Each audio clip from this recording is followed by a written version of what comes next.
Back When is sponsored by Seawe, the National Trust's photo printing partner. Every image captures a story.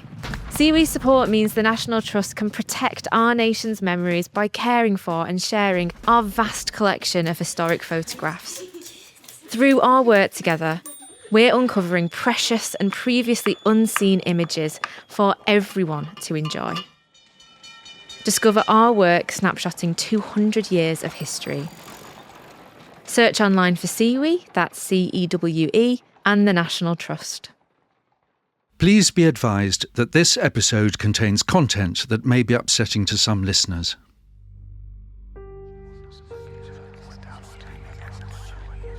The Victorians were definitely obsessed with death, to the point that lots of historians call this era the cult of death.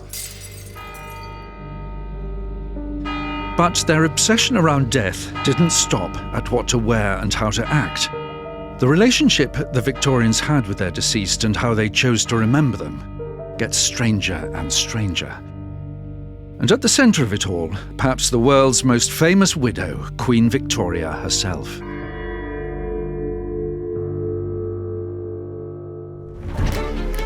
Have you ever imagined being a fly on the wall of history? We're transporting you back for the inside story of the people, places, and moments that made us. I'm James Grasby. Lean in for a tale from time, back when. The Victorian era was an age of industrial revolution, technological advancement, and social reform. But at the same time as all this progress, Victorians also had a strict sense of morality and duty. No more so than when it was related to the formalities surrounding death and mourning. So obviously there's always been rituals around death and especially funerals and how bodies are cared for. This is Clara Woolford, the property curator at Cragside in Northumberland. But what changes in the Victorian period is that they are obsessed with respectability, with appropriate behaviour, making sure that people stay within the confines of what's considered to be acceptable behaviour. And grief is really no different. There were household manuals which gave guidance on mourning, such as how long to mourn for and in what manner they should do it. And for Victorian women especially, there were even strict guidelines on what to wear and how long for. There was a set of dress called widow's weeds. Weeds is just an old English word for clothes. And depending on which member of the family had died, but if it was your husband, you'd be in full mourning dress for a full year and 9 months, wearing a black veil over your head, a black dress that would be made out of crepe. Crepe is a really bizarre fabric to choose. It's a kind of wrinkly black silk and it disintegrates in the rain. It also is full of chemicals. It could be very dangerous for women's health, especially if they had them over their faces. So women were reporting swollen eyes and breathing issues, and this often got dismissed as hysteria. So you'd have a full year and 9 months in this very public garb. And then after that period, for another 3 months, you were allowed to go into half mourning. And that's where you could introduce greys and lilacs. During this 2-year period, you weren't allowed to go to any social gatherings. Pianos were locked. You would have your carriage draped in black. You would have crepe draped on your doorbell, so people had to have a very good reason to ring the door. So you were quite isolated. The pressure for respectability didn't stop there. Giving your loved one an impressive funeral with all the bells and whistles was also incredibly important for the Victorians. Basically, the more money you could spend on your funeral, the more your family loved you, which put immense pressure on people. You needed to provide for a coffin, for a hearse. We're talking about, a horse-drawn carriage. For things like funeral biscuits that were baked specially. You couldn't make them at home. You had to buy them from confectioners. You might even pay for funerary mutes. So you would have people that were hired to either stand outside your house or walk alongside your coffin, and they would kind of emote to a specified amount, and people made whole careers out of that. It becomes on a scale as something like our wedding industry today. Your whole life could become consumed by mourning. This era where public grieving is so prominent can really be defined by its queen, Queen Victoria. Victoria's husband, Prince Albert, died in December 1861 at the age of just 42. His premature death left Queen Victoria completely bereft. This is a great love, at times all-consuming and very intense. So when he dies, pretty unexpectedly, she goes into a state of immense mourning. Very famously, she never wears colour again. But she also does some other more bizarre things. She insists that every day Albert's clothes are laid out for him, that his hot water is replaced in his washstand for his morning shave, and that his chamber pot is cleaned. There is initially a big outpouring of grief and sympathy from the public, and this is interestingly at a time where people are starting to question the role of the monarchy. But I think generally it garners a lot of sympathy from her subjects, and it sets the tone for how everybody else in Britain publicly mourns their loved ones.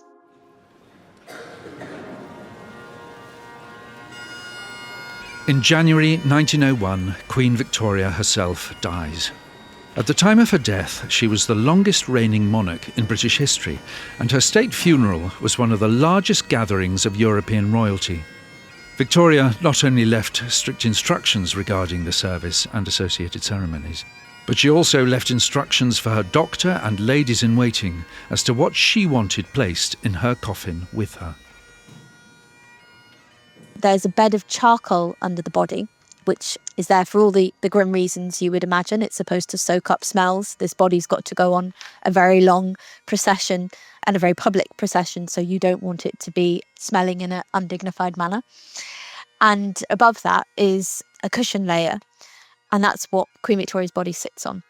But in between these two layers, there's a lot of personal items that she asks to be put in there with her, and she entrusts this to only her kind of closest domestic staff and her doctor. She actually hides this from her family as well, and that's because of some of the things that she's asking to put in it. There's lots of the conventional things that you'd expect. So there's mementos from her grandchildren, there's portraits, there's a sprig of heather from the Balmoral estate, but there's also the wedding ring of John Brown's mother that she was given by him, and a portrait and a lock of his hair. John Brown was a personal friend of Prince Albert who worked as his gillie or groundskeeper. But after Albert's death, he was given a permanent position in Queen Victoria's household and became a great confidant of hers, to the extent that there was an air of scandal around their friendship. He is considered to be the other great love of Victoria's life.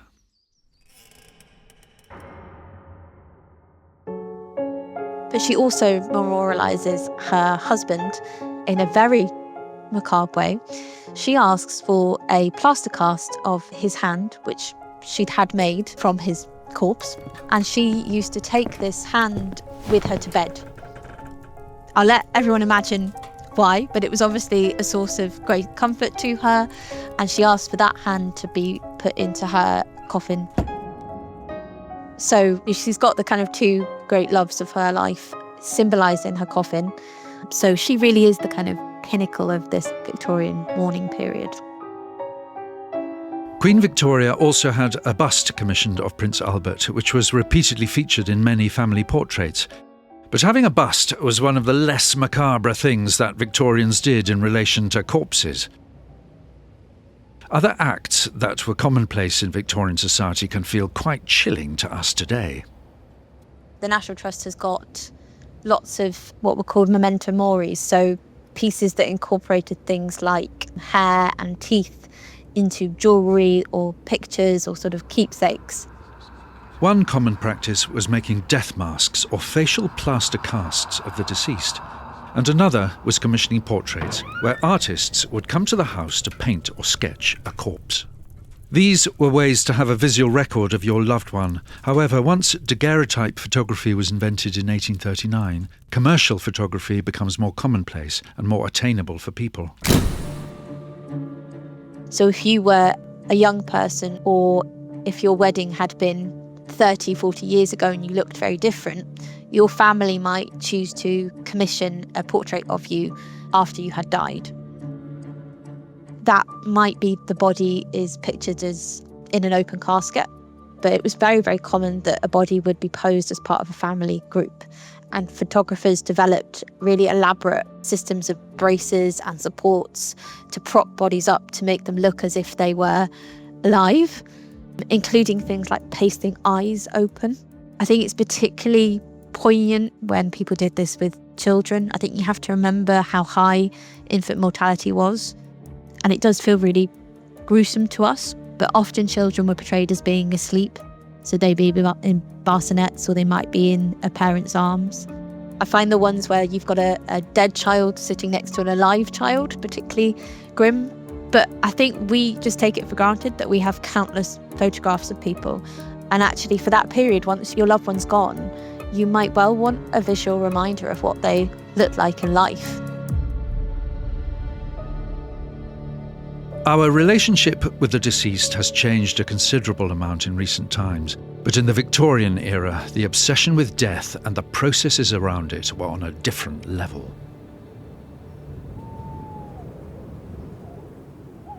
It's very cliche, but death is the thing that will definitely happen to all of us, and it's a universal experience. It's something that's always happened to people through history.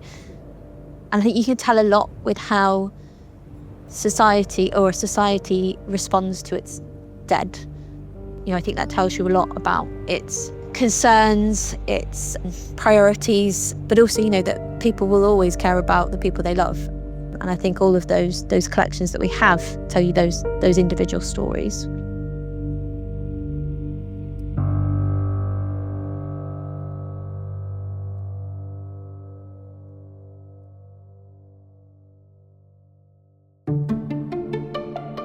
Thank you for listening to this episode of Back When. Be the first to hear new stories by following us on your podcast app, and please do leave a comment, rating or review. If you'd like to hear more National Trust podcasts, then why not listen to our nature and wildlife shows, Wild Tales and Nature Fix. Join us again for more tales from time back when. This podcast is sponsored by Siwi, Europe's leading photo printing company. Every image you capture tells a story. Discover ideas for curating and creating your special memories and unique gifts for loved ones. From high-quality, personalised photo books to wall art made from your favourite photos. Head to Siwi, that's cewe.co.uk,